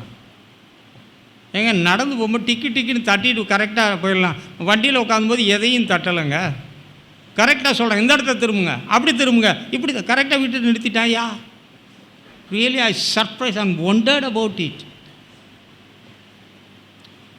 தட்டிக்கிட்டே அவன் ஒரு கணக்கில் போவான். இப்போ நான் வண்டி ஓட்டிகிட்டு போகிறேன், அவன் எவனுக்கு பின்னாடி உட்காந்துருக்கிறான். சார் இப்போ போகுது, இப்போ ஒரு வழி வருதா அங்கே? ஆமாம். இப்போ அவன் எனக்கு வழி சொல்லிக்கிட்டு இருக்கியா? தேவ பிள்ளையே, அநேகருக்கு வழி காட்ட வேண்டியவர்கள், அநேகருக்கு நல்ல ஆலோசனைகள் கொடுக்க வேண்டியவர்கள், இடறி போகிற அநேகரை இடறலை விட்டு வழிவிலக செய்து சரியான வழிகளிலே, நித்திய வழிகளிலே அவர்களை நடத்தி செல்ல வேண்டிய மிகப்பெரிய ஒரு பொறுப்பு நம்மிடத்தில் இருக்கிறது. அப்படி இருக்கும் பொழுது ஒரு குருடனுக்கு இவ்வளவு நல்லா தெரியுமெண்டா, குருடனும் இந்த உலகத்தில் வாழ வேண்டும் என்பதற்காக தேவன் அவனுக்கு கண்ணு தான் தெரியாட்டா கூட அவனுடைய சிந்தை பயங்கரமாக வேலை செய்யும். நம்ம வச்ச ரூபாயை வச்சு எடுத்து பார்த்துக்கிட்டோம், அப்படி தொட்டோன்னே சொல்லிடுவான் இது இவ்வளோ ரூபான்னு. ஏனென்றால் அவனுக்கு செயல்படக்கூடிய அந்த ஒரு அறிவு திறனை எந்த அளவுக்கு பயன்படுத்தி தன்னை இந்த உலகத்தில் நடத்தி செல்ல வேண்டுமோ அதை அந்த அளவுக்கு தன்னை ஆயத்தப்படுத்தி கொள்கிறானே. தேவ பிள்ளைகளை, உங்களுக்கு எல்லா கிருபையும் உங்களுக்கு என்ன தரல?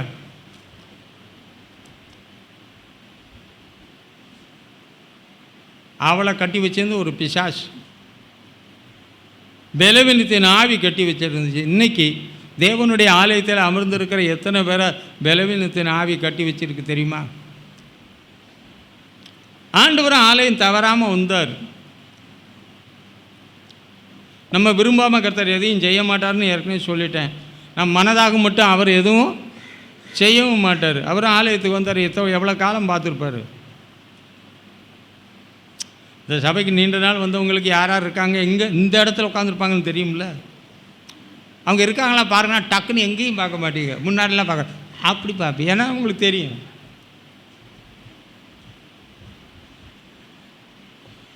அந்த பலவீனத்தின் ஆவி, பொதுவாக இப்படிப்பட்ட ஆவிகள் ஒருவரை பிடித்து கொண்டால் ஆலயத்தில் உட்காரவே விடாது, தேவனுடைய வார்த்தைகளை கேட்காது. அப்போ தான் உடம்பு ரொம்ப வலிக்கும்,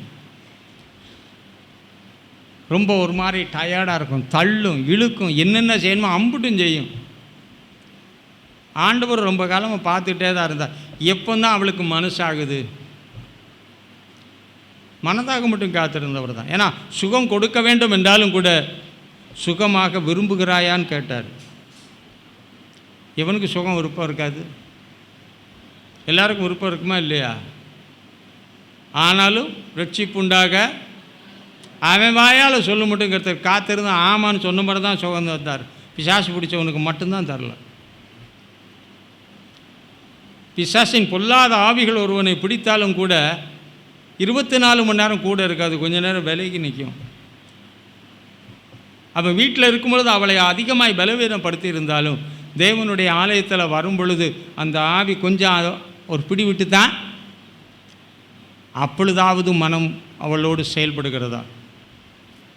எத்தனையோ பிசாசு பிடித்தவர்களுக்காக ஜெபித்திருக்கிறேன், அவருடைய காரியங்களை பார்த்திருக்கிறேன், நடக்கின்ற காரியங்கள் எல்லாம் அறிந்திருக்கிறேன். ஆகவே தான் தெளிவாக சொல்கிறேன். அப்படியே 24 மணி நேரம் பிடிக்காது, கொஞ்சம் விலகியும் இருக்கும்.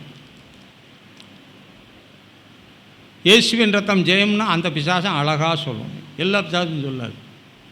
அது கொஞ்சம் நூதனமான பிசாச்சு. இயேசுவேன்னு கூப்பிடணும், அதுவும் இயேசுவேன்னு கூப்பிடும்.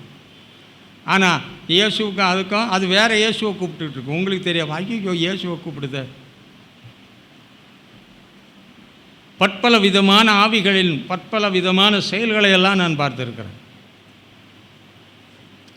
கொஞ்சம் விலகி இருக்கும், 24 ஹவர்ஸ் அவங்கள அப்படியே அது இருக்காது. அப்போ அந்த விலகி இருக்கிற நாளில் கூட மனுஷனுக்கெல்லாம் நல்லா இருக்கிறவனுக்குன்னு நம்ம ஊருப்பட்ட கேள்வி, அது இல்லையே இது இல்லையே, அது நடக்கலையே இது நடக்கலையே, இன்னும் அது அப்படி இருக்கே இப்படி மற்ற கேள்வி இருக்கா இல்லையாங்க? ஆமாம், பரிசுத்தவான்கள் நிறைய பேர் இருக்கீங்க. ஒருத்தர் கூட ஒரு பல கேள்வி இருக்கும். ஊழியக்கார பிரசங்கமாக கவலைப்படாதம்மா, அவருக்கு ஊருப்பட்ட கவலை இருக்கும். கலங்காதே மகளை மாறி, இவரை கலங்காதேன்னு மகனை இவரை சொல்கிறதுக்கு எவரும் கிடையாது. உங்களையாவது சொல்லிடுறதுக்கு ஒரு பாஸ்டர் இருக்கார், ஆனால் கலங்காதே பாஸ்டர்னு சொல்கிறதுக்கு ஆள் வேணுமா இல்லையா? அவரும் மனிதன் தானே.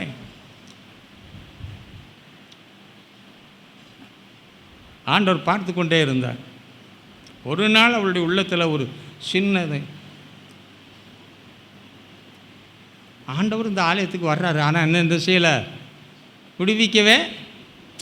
ஆண்டவர் இந்த ஆலயத்துக்கு வர்றதுனால விடுவிக்கணும்னு எதிர்பார்த்துருப்பாங்களா இல்லையா? தேவையுள்ளவங்க வேறு பிரசங்க கேட்குறாங்களோ இல்லையா, இயேசுநாதர் இங்கே இருக்காருன்னு தான் பார்த்துருப்பாங்க. ஏன்னா எதுக்காக? ஆமாம், சிலருக்கு சுகமான அவங்கள பிடிக்கவே முடியாது. ஒருத்தன் அப்படி தான் கை பிரச்சனைக்கு வந்தால் கை நீட்டலாம் முடியாது, ஜோமன். அதுக்கப்புறம் ஆலயத்து பக்கமே காணும். ஏன்னா செய்ய வேண்டியதெல்லாம் நிறைய காரியம் அவருக்கு பாக்கி இருந்துச்சு, இப்போ செய்ய போயிட்டார். அவ்வளோதான் வித்தியாசம். சிலருக்கு சுகத்தை கொடுத்துட்டாங்கன்னா அவங்கள என்ன செய்ய முடியாது, தேவனுக்குள்ளே பார்க்க முடியாது. அதனால் அந்த கட்டை அவங்களுக்கு இருக்க வேண்டியதாக இருக்குது. அது நல்ல குமாரத்தி, நல்ல குடும்பத்தில் வந்த குமாரத்தி, சரி இருக்கட்டும். ஆலயத்திலே வந்தாலும் என்ன செய்யலை, ஆனால் அவளுக்கு மனம் வந்து போய் கேட்டாலான்னு பாருங்கள். ஆலயத்தில் இப்படி ஆள் இருப்பாங்க, செய்யணும்னு அவராக செய்யலாம்ல. கடவுள் தானே, எல்லா மனுஷனும் அவர் ஒன்று போல தானே, எல்லாரையும் ஒன்று போல தானே பார்க்குறோம். அவன் என்ன பார்க்கலாம்ல. நான் எவ்வளோ கஷ்டத்தோட வீட்டிலேருந்து நான் வந்தேன், நடக்கும்போது எவ்வளோ கஷ்டப்பட்டு நடந்து வந்திருக்கேன். இங்கே வந்து உட்கார முடியாமல் உட்காந்து ஆனாலும் என்ன செஞ்சுக்கிட்டு இருக்கேன், பார்த்துட்ருக்கேன். வருமா வராதா? என்னங்க போய் எல்லாத்துக்குமே இப்படி பார்க்குறீங்க? வந்திருக்கும், மனுஷன் தானே. ஃப்ரான்ஸில் தவளை இருந்தோம்னா ஃப்ரெஞ்சு மொழியாக பேச போகுது, இந்தியாவில் இருக்கிறனால தவளை இந்திய மொழியாக பேச போகுது, எங்கே போனால் பேக் பேக் அதான். அதனால் அப்படி தான் ஒருத்தன் என்கிட்ட வந்து அப்படி தான் ஒரு ஊழியத்தில் அப்படி வந்து கேட்டான், நீங்கள் கிணத்து தவளை, நாங்கள் கடல் தவளைன்னா. கடல் தவளை பெருசாக இருக்குமா, கிணத்து தவளை நீங்கள் சின்ன இடத்துக்குள்ள சுற்றிட்டான்னு சொன்னேன். எந்த தவளையாக இருக்கட்டும் ஒரே மொழி தான் பேச தெரியும். தவளை எப்பவும் ஒரே மாதிரி தான் நடக்கும், ஒரே மாதிரி தான் குதிக்கும். பாம்பு வாயில் எப்படி சிக்கணும்னு வேலையை பாடுறா, டக்குன்னு நமக்கு மூளையில் ஓடணும்.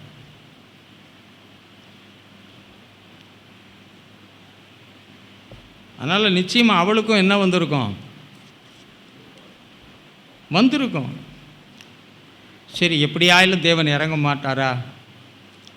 இவ்வளோ நாள் நான் இந்த ஆலயத்துக்கு வந்துட்டு தான் இருக்கிறேன், எனக்கு இறக்கமே கிடைக்கலையே.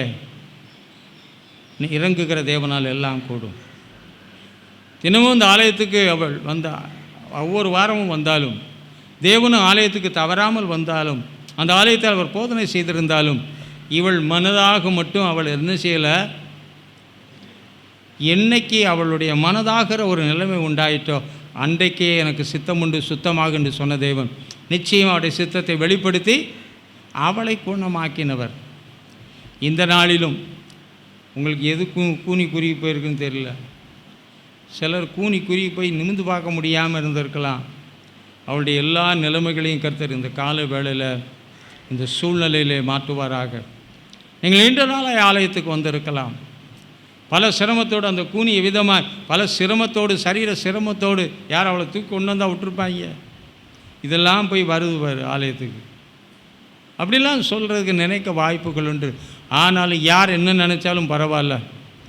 தொடர்ந்து ஆலயத்துக்கு வந்ததே தேவன் மீது உள்ள விசுவாசத்தை உருவாக்காவிட்டாலும் தேவனுடைய ஆலயத்தில் கொண்டு வந்து மகிழ பண்ண விரும்புகிறவர் அந்த நாளிலே விடுவிக்கவில்லையா? ஏனென்றால் அது பார்க்கும்போது தேவன் வாசம் பண்ணுகிற இடம். அதை விரும்புகிறபடியினால், அதன் ஏழையை ஆசீர்வதிக்க விரும்புகிறபடியினாலே, அப்பத்தினாலே திருப்தியாக்க விரும்புகிறபடியினாலே, ஆசாரியனுக்கு ரட்சிப்பை உடுத்துவிக்க விரும்புகிறதுனாலே விரும்புகிற தேவனால். ஆகவே என் அருமையான கர்த்தருடைய பிள்ளையே, ஒருவேளை கூனி குறுகி போயிருந்தாலும் இன்னொருத்தன் ஆலயத்துக்கு வந்திருந்தான். யாராவது சொல்ல முடியுமா? ஆலயத்துக்கு எல்லாரும் வருவாங்க பாஸ்டர். வியாதி வியாதி வியாதி. நீர்க்கோர்வை உள்ள மனிதன் படிச்சிருக்கீங்களா? இருக்கு பைபிளில். நீர்க்கோர்வை உள்ள மனுஷன் அவனுக்கு உடம்பெல்லாம் எப்படி இருக்குன்னா பொதப்பதான் இருக்கும். இப்போ டாக்டர்கிட்ட தான் கேட்கணும் அது என்ன மாதிரி இருக்கும்னு. சில சொல்லுவாங்க நீர் கோர்த்துக்குச்சு, கோடு சூளை என்னென்னமோலாம் சொல்கிறாங்க. சரி இருக்கட்டும். அவனுக்கு இருந்தால் மென்டல் டார்ச்சராகவே இருக்கும். அவனும் ரொம்ப நாளாக வந்திருக்கான். ஆண்டவரும் ஆலயத்துக்கு வந்திருக்கிறாரு. சூமின உறுப்புடையவர். பெதஸ்தா குளத்தில் மட்டும் இல்லை, சூமின உறுப்போடு எங்கேயும் வந்திருக்காங்க. தேவனுடைய ஆலயத்துக்கும் வந்திருக்கிறாங்க. ஆனால் அவர்கள் எல்லாருக்கும் அவர் தொடர்ந்து தேவ சமூகத்தில் வந்தபடியினாலே தேவன் அவருடைய ஆலயத்துக்கு அவரே வழி நடத்தினபடினால நிறைய பேர்லாம் தங்கள் குறைபாடை சொல்லிட்டு என்ன செய்ய மாட்டாங்க, தேவனுடைய ஆலயத்துக்கு வர மாட்டாங்க.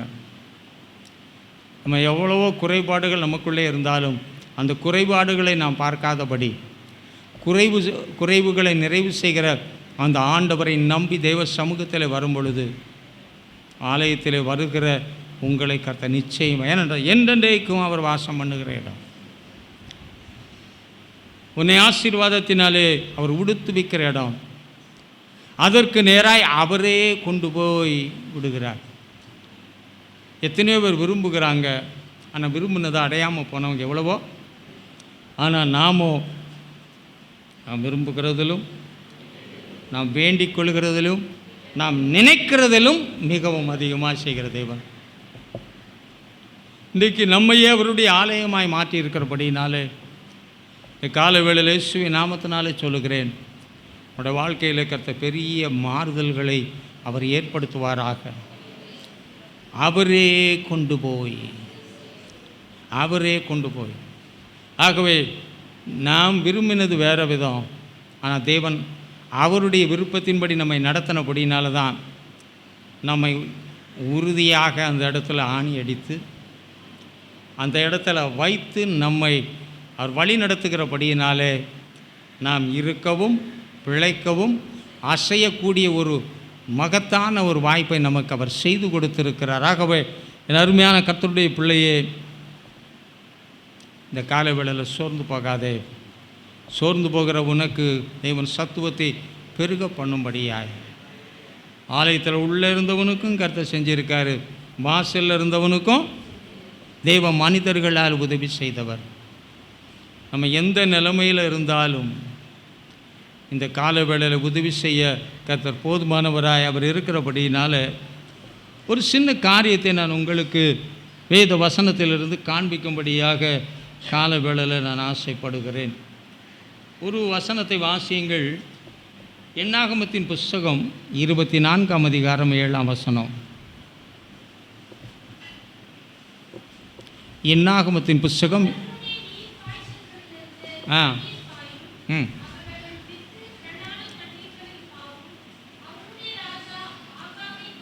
சரி சரி. அவர்களுடைய வித்து என்ன செய்யும்? திரளான தேவ திட்டங்க. உன் வித்து திரளான தண்ணீர்களுடைய இடத்தில் அது என்ன செய்யும்? பரவும். நம்ம என்னைக்காவது அப்படி நினச்சோமா? நம்ம எப்படி இருப்போம், எப்படி இருந்துக்கிட்டு இருக்கோம், எப்படி நம்முடைய வாழ்க்கையின் நிலைமை என்று நாம் யோசித்து கொண்டு இருந்தாலும் ஒரு மனுஷிக வித்தை பற்றி பேசுகிறது அங்கே. ஆனால் இன்றைக்கி நமக்குள்ளே அவருடைய அழிவில்லாத வித்தை வச்சுருக்காரா? அப்புறம் போவோம். ஒரு மனுஷனை உண்டாக்குனா, இப்போ தேவனுடைய ஆலயத்தில் அப்படியே அவங்க கூனியாக சப்பானியாகவோ அல்லது முடவனாகவோ சூமன உறுப்பினுடையவனாகவோ அல்லது நீர்க்கோ இப்படியே வியாதியஸ்தனாகவோ இருந்தால் அந்த ஆலயத்தின் பேரை என்ன செஞ்சு போவோம்? இந்த ஆலயத்துக்கு எப்போ போனாலும் எப்படி தான் இருப்பேன்? சூம்பினவன் சூம்பியே போயிடுவேன், தேஞ்சவன் இல்லாதவன் ஆமாம் உள்ளதும் போச்சுன்னு சொல்லிடுவாங்கிற நிலைமைக்கு மாறிடும். நல்லதை காட்டிலும் எதை தான் காட்டுவானுங்க மக்கள்? குறைகளை காட்டுவார்கள். தேவனுடைய ஆலயம் குற்றம் சாட்டப்படாத இடம். ஆகவே தேவன் அவர் தங்குகிற இடத்துல நம்ம அவர் எப்படி கொண்டு வந்து வைக்க விரும்புகிறார் என்றால் அவனுடைய வித்து. அப்போ தெய்வீக திட்டம் என் மேலே இருக்கும் என்றால் தாயின் கருவிலே தோன்றும் முன்பதாகவே அவங்க மேலே அவருடைய திட்டம் இருக்குது. அதெல்லாம் எப்போ தெரியுதுன்னா இப்போ தான் தெரியும். அப்போ நமக்கு ஒன்றுமே தெரியாது. இன்னார் பிள்ளை இவன் வயிற்றில் ஏன்டா பிறந்தோன்னு, இந்த குடும்பத்தில் ஏன் பிறந்தோம், அப்படி பல கேள்விகள் எல்லாம் வந்திருக்கும். ஆனால் இப்போ நம்ம தேவனுக்குள்ளே வந்த மாதிரி தான் தெரியும். அந்த இடத்துலேருந்து கர்த்தர் என்னை மேன்மைப்படுத்த கர்த்தர் என்னை தெரிந்து கொண்டார். தள்ளப்பட்ட இடத்துல பிறந்திருக்கிறேன், யாராலும் மதிக்கப்படாத இடத்துல இருக்கிறேன், யாருமே என்னை மதிக்க மாட்டாங்க. அந்த இடத்துல கர்த்தர் எல்லாராலும் தள்ளப்பட்ட நிலைமையில் இருக்கிற உன்னை மூளைக்கு கர்த்தர் என்ன செய்வார்? அப்போ நீ சொல்வார், அநேகர் அதை கண்டு கர்த்தரை நம்பக்கூடிய ஒரு பாக்கியத்தை கர்த்தர் செய்வார். என் வித்து பரவும். நம்ம மனசுக்குள்ளே இருக்கும். ஐயா, இப்போ உள்ள காலங்களிலே இப்போ உள்ள கால சூழ்நிலைகளெல்லாம் பார்ப்போம் என்றால் நம்ம பிள்ளைகளின் எதிர்காலம் என்றால் எப்படி தான் இருக்குது? வளைஞ்சு போயிருக்கு, கொக்கி மாதிரி இருக்குது. இப்படி இருக்க வேண்டியது, நிமிர்ந்து நிற்க வேண்டியது. ஏன்னா அப்படி சூழ்நிலைகள் இருக்கிறது. உயர்ந்த நிலைமையில் தங்கத்துக்கு அவளை உட்கார வச்சு தங்கத்தை நிறைவாக வச்சு கொடுத்து கல்யாணம் கட்டி கொடுத்த எத்தனையோ இடத்துல வாழா வெட்டியாக இருக்க எத்தனையோ பேரை நான் பார்த்துருக்கிறேன். உயர்ந்த குடும்பத்தை சார்ந்தவர்கள். இது வெளியே போகிறனால நான் அதை குடும்பத்தை சொல்ல விரும்பலை. பாப்புலரான ஃபேமிலி. அவளுக்கு பல இடங்களில் ஜுவல்லரி இருக்குது. எடைக்கெடை தங்கம் கொடுத்தான், வாழ வைக்க முடியல.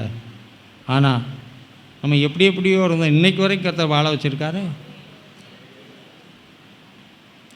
வாழ முடியாத இடத்துல வாழ கர்த்தர் கிருபை செய்யலையா?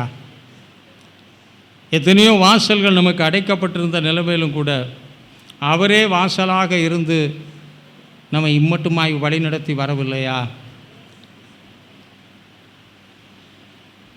ஏனென்றால் நம்மை அழைத்தவருடைய புண்ணியங்களை அறிவிப்பதற்காகவே கர்த்தர் நம்மை வைத்திருக்கிறார். வித்து என்பது தேவனால் கொடுக்கப்படுகிற ஒன்றாக இருக்கிறது. நேரம் அதிகமாக வரனால நான் அதை அதிகமாக விளக்க இப்போ நேரம் இல்லை.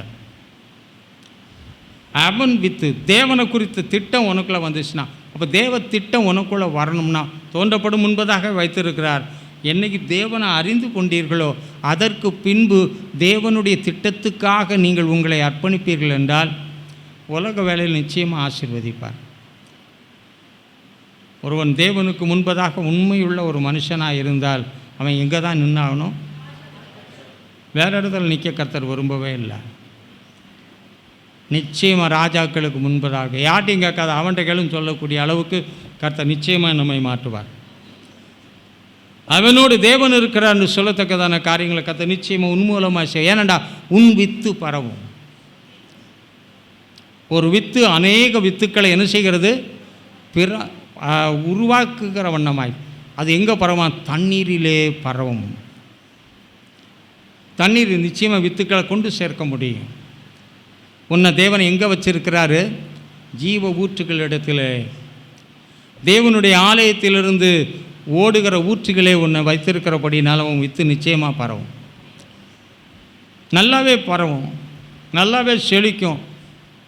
யாரும் பெற முடியாத ஒரு ஆசீர்வாதத்தை, யாரும் பிரயாசப்பட்டாலும் கிடைக்கக்கூடாத ஒரு காரியத்தை கிடைக்க கர்த்தரே வழி செய்வார். வேதத்தில் இடம் இருக்குது. வேதத்தில் ஒரு இடம் இருந்தால் அந்த வேதத்தில் அடிப்படையில் காணப்படுகிற உங்களுக்கும் ஆமாம். எனக்கு சில குடும்பங்களை தெரியும். ஃப்ரான்ஸ்னு போய் அழிஞ்சு போகணும் குடும்பம். எத்தனையோ குடும்பத்தை என்னால் சொல்ல முடியும். ஃப்ரான்ஸு என்னை வாழ வைப்பதில்லை. எந்த உயர்ந்த தேசமும் என்னை வாழ வைப்பதில்லை. என்னை வாழ வைக்கிறவர், என்னை உண்டாக்கினவர். ஸ்தோத்திரம். அவர் உறங்காமல் காக்கிறவர். யார் மறந்தாலும் நான் உன்னை மறவேன் என்று சொன்னவர். உன்னை என் உள்ளங்கையிலே வைத்திருக்கிறேன் என்று சொன்னவர். இடத்தை வச்சு உயரலை, என்னை வச்சு அந்த இடம் உயரும். சில காரியங்களால் சில இடங்களுக்குள் ஒரு வளர்ச்சி உண்டாகும் என்றால் தேவனுடைய பிள்ளையை நீ தான் எல்லா வளர்ச்சிக்கு ஊற்றும் காரணம் நீ தான். இன்றைக்கி தேவ பிள்ளைகள் அப்படி இல்லாமல் போயிட்டாங்க. தவறு தேவனிடத்தில் அல்ல, தவறு நம்மிடத்தில் தான் இருக்கிறது. ஆகவே நம்முடைய தவறுகளை நாம் மாற்றிக்கொள்வோம் என்றால் நிச்சயமாக நம்மை தேடி வரும்படியான காரியத்தை கர்த்தரே உன்னை தேடி வருவார்கள் என்று சொல்லப்பட்டிருக்கிறது. ராஜாக்களும் உன் தயவை நாடி வருவார்கள். உன்னை தேடி வரும்படியாய் கர்த்தரே அனுப்புவேன் என்றே சொல்லியிருக்கிறார். அப்படி இருக்கும் பொழுது தேவனுடைய வார்த்தை உன் வித்து பரவும். சமையல் வந்தால் இன்னொரு நாள் அதை குறித்து நான் சொல்ல விரும்புகிறேன். இன்னொன்று நம்ம பார்ப்போம் என்றால் நம்ம வித்து ஏன் பரவும் என்கிறதுக்கு நேர வசனம் இருக்குது. ஆனால் அதுக்கு முன்னாடி ஒரு வசனத்தை நான் சொல்ல விரும்ப. யோவான் சுவிசேஷம் 10ஆம் அதிகாரம்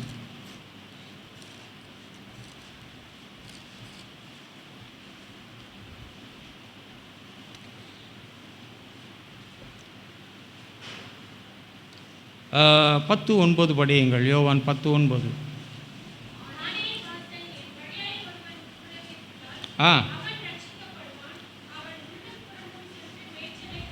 இந்த கால வேளையில் இதை நான் ரொம்ப யோசித்தே பார்த்தேன். மேய்ச்சலெல்லாம் வெளியே தானே சுவாமி இருக்கும். மேய்ச்சல் எங்கே தான் இருக்கும்? நம்ம உழைக்கிறதும் எங்கே தான் செய்கிறோம். நம்முடைய எல்லாமே எங்கே தான் இருக்குது. ஆனால் பைபிள் எப்படி இருக்கு? உள்ளே ஒரு மேய்ச்சல் இருக்கும் அப்படின்னு இருக்கு, வெளியே ஒரு மேய்ச்சல் இருக்கும். எத்தனை பேருக்கு இதுக்கு உள்ளே இருக்க மேய்ச்சலுக்கு பதில் சொல்ல முடியும்? சரியான பதில் சொன்னால் சரியான சன்மானம் வழங்கப்படும். நான் இதை ரொம்ப உள்ளும் புறம்பும் இது ஆடுன்னு பேன்னு தெரியுதுல்ல, அது இல்லை, உன்னைத்தான் சொல்லுது. அவரே ஆடுகளுக்கு வாசல்.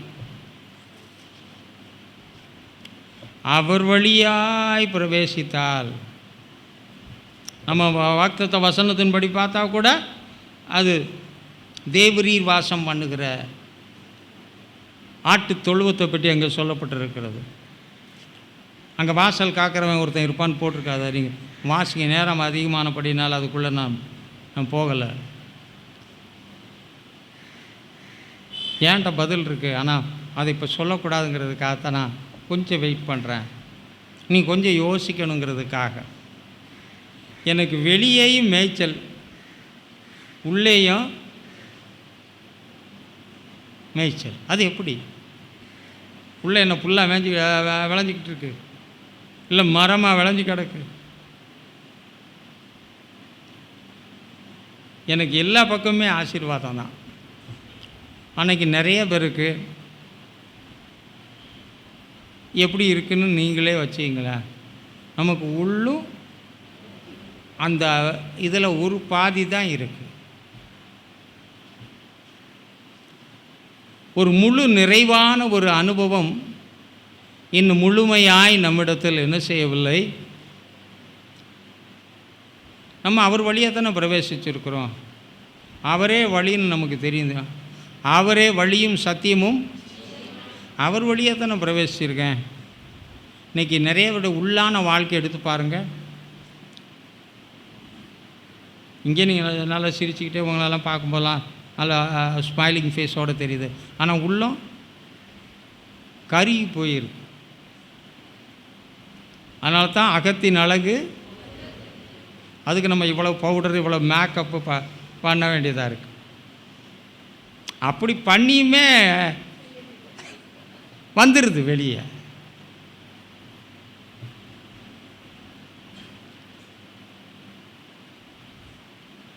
வெளியே அலைஞ்சு தான் மேய்ச்சல் எடுக்குது. அது அந்த மேய்ச்சலை கூட நான் சொல்லிவிட்டேன். நேரமாக இப்போ சங்கீதம் 23 வாசிக்க போகிறோம். புல்லுள்ள இடங்களில் அவர் என்னை மேய்த்து, செழிப்பான இடத்துல தான் கர்த்தர் என்ன கொண்டு மேய்ப்பார். இன்றைக்கி நிறைய பேர் கரெக்டு புழுத்து. நேற்று கூட பார்த்தேன், மாடு பிளாஸ்டிக்கை தின்னுட்டு அடக்கு. பிளாஸ்டிக் கவராக பாவம். அதுக்கு ஒழுங்காக புல் போடுறதும் கிடையாது. பால் கறக்க மட்டும் கரெக்டாக வந்துடுறாங்க. எங்கள் வீட்டை பார்த்தா மாடாக படுத்து கிடக்கும். காலையில் வந்துடுவாங்க. அந்த நேரம் ஆனால் தட தட தடன்னு ஓடும். அப்புறம் ராத்திரி வந்து இங்கே சுற்றி எங்கேயா படு கரெக்டு புல். மாட்டுக்கு ஒழுங்காக புல் போடுறாங்க. பால் கறந்து விற்கிறதுல எவ்வளோ கவனமாக இருக்கானு. அதுக்கு தேவையான உணவு வகைகளை கொடுக்குறாங்களா ஒழுங்கா? எங்கேனையா துரத்தி விட்டுறது, எங்கே போச்சுன்னே தெரியாது. அதுவும் எங்கேயா போயிட்டு கரெக்டாக பால் கொடுக்குற நேரம் எங்கே வந்துடுது. அது அவ்வளோ விசுவாசமாக இருக்குது எஜமானனுக்கு. அவன் அதை சரியாக நடத்துறதில்லை. என்ன அப்பன் அப்படி அல்ல. புல் உள்ள இடத்தில் மட்டும்தான் உன்னை மேய்ப்பார். ஆண்டுட்டு சொல்லி சொன்ன, நம்முடைய ஆடு நான் உம்மால் தான் மேய்க்கப்படுவேன். புல் உள்ள இடத்துல மட்டும்தான் என்ன நீர் மேய்ப்பீர்ன்ற நான் நம்புகிறேன். இன்றைக்கி நிறைய பேர் புல் இல்லாத இடத்துலலாம் போய் மேய்ஞ்சிக்கிட்டு நிற்குது. பிளாஸ்டிக் கவர் பச்சையாக இருக்குது, புல்லும் பச்சையாக தான் இருக்கும். வேறு சிலது பச்சை பச்சையாக இருக்கும்.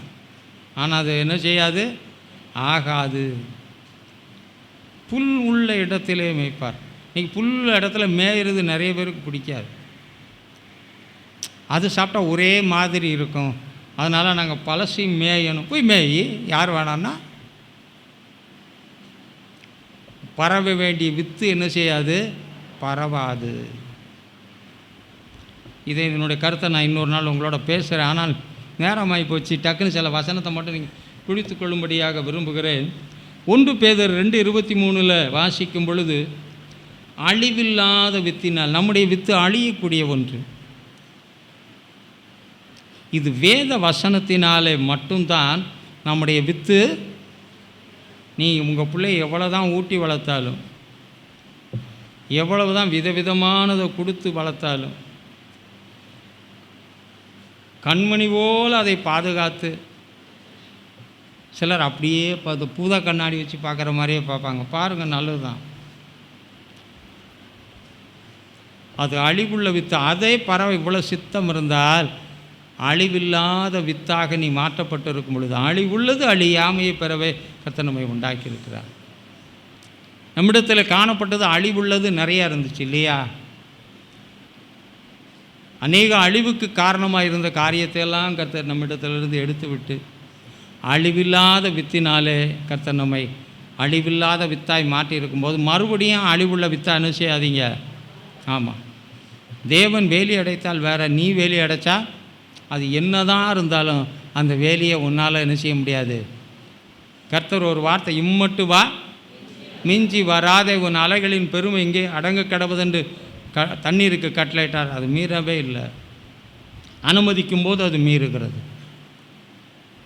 அவர் இந்த காரியத்தை நம்முடைய வாழ்க்கையில் செய்ய ஆண்டவரே என் வித்து பரவணும்னு வச்சிருக்கிறேன். அந்த வித்து பரவுவதற்கு பலவிதமான தடைகள், இந்த உலக காரியங்கள், உலகத்தின் சில நட்புகள் இதெல்லாம் அதை கெடுத்துட்ருக்கு. இது அழிவுள்ள வித்தாக இருக்கக்கூடாது என்பதற்காகத்தான் நீர் அவர்களை ரட்சித்து வசனத்தினாலே ஆவியினாலே நீர் அவர்களை உம்முடைய வித்தாக மாற்றிருக்கிறீர். அது எப்பவுமே எப்படி என்ன வித்தாக இருக்கணும்? அழிவுள்ள வித்தா, அழியாத வித்தாக இருக்கணும் ஆண்டவரே என்று கேட்டார். அழிவுள்ள வித்தே பரவுறதுக்கு தேவ திட்டம் என்றால் அழிவில்லாத நீ பரவி கொண்டே இருப்பார். தேவன் ஆதியிலே வானத்தை படைத்தார், எல்லாம் படைத்தார். சாத்தான் தண்ணீரால் அதை மூடி போட்டான். ஆனால் வித்து மட்டும் அழியலை. மரம் அழுகி போனது, எல்லாமே அழுகி போனது. தேவன் பிறப்பிக்க கடவுது என்று சொன்னது போல் நீ அழிவில்லாத வித்தாக இருப்பாய் என்றால் உனக்குன்னு காலம் வச்சுருக்கார். பிறப்பிக்க கடவுது என்று சொல்லும்போது அன்றைக்கி அது வளர டைம் எடுத்துச்சு. இது ஒரே நாளில் வளர்ந்து பூத்து காய்த்து கனி உண்டத்தக்கதாக ஒரே நாளிலே மாற்றி போடுவார். நம்முடைய கண்ணீரை எல்லாம் அவர் துடைப்பார். நம்முடைய நிந்தையெல்லாம் மாற்றுவார். நம்முடைய பலவீனங்களை எல்லாம் மாற்றுவார். நம்முடைய இல்லாமை எல்லாம் மாற்றுவார். நம்முடைய தள்ளப்பட்ட ஒதுக்கப்பட்ட எல்லா நிலைமைகளையும் மாற்றுவார்.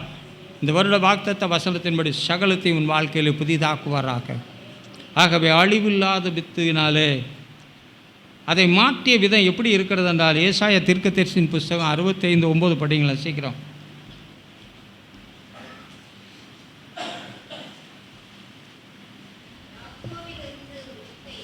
யாக்கோபிலிருந்து பலவிதமான சந்ததியை தோன்றினாலும் ஒருத்தனை பிடிச்சார். அவனிடத்திலிருந்து தேவனால் அதுக்காக கர்த்தர் பேரை மாற்றினாரா? யாக்கோபு எத்தன் பேரை மாற்றிருக்கார். நமக்கு புது நாமம் தரிப்பிச்சிருக்காரா? அந்த யாக்கோபை காட்டிலும் அந்த யாக்கோபின் தேவனை தனக்கு துணையாய் கொண்டிருக்கிறவனுக்கே ஆசீர்வாதம் என்றால் அந்த யாக்கோபின் விடிவெளி நட்சத்திரமாய் அந்த யாக்கோபின் வழியாக வந்தவர் நமக்கு யாக்கோபின் நட்சத்திரமாய் வெளிப்பட்டவர் நம்ம செய்ய மாட்டார். செய்வது அதிக நிச்சயம் அல்லவா? இன்னொரு வசனத்தை நான் முடிக்க விரும்புகிறேன். 1 யோவான் 3:9 படிக்கும்போது 1 யோவான் 3:9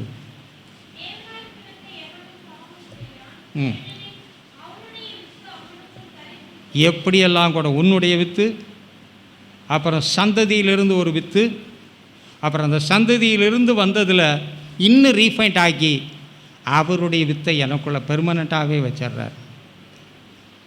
ஆகவே இந்த வித்தை எனக்குள் தரித்திருக்க செய்யும்படியாகத்தான் சர்ச்சை கொண்டு வர்றார். நாமளும் அப்படி இப்படின்னு சிலதுக்கு தண்ணி தெளித்தா என்ன செய்யும்? உதற மாதிரி பிரசங்கம் கேட்கும்போது சில வேளை ஒரு மாதிரி உதறல், நடுக்கா, ஒரு மாதிரியெல்லாம் வரும். ஆனாலும் அதை போக விடாமல் இங்கே உண்ணி மாதிரி என்ன செஞ்சுருக்கு? உண்ணியை பிடிச்சா அவ்வளோ ஈஸியாக எடுக்க முடியாது. அவ்வளோ ஈஸியாக கையில் பிடிச்சி இழுத்தா வராது சில உண்ணி. அதுக்கு நோஸ் பிள்ளையில் வச்சு அதை நசுக்கலாத்தா அது வரும். அப்படி வச்சுருக்காரியா கர்த்தர். இது எந்த பிளேயராலும் என்ன செய்யாது?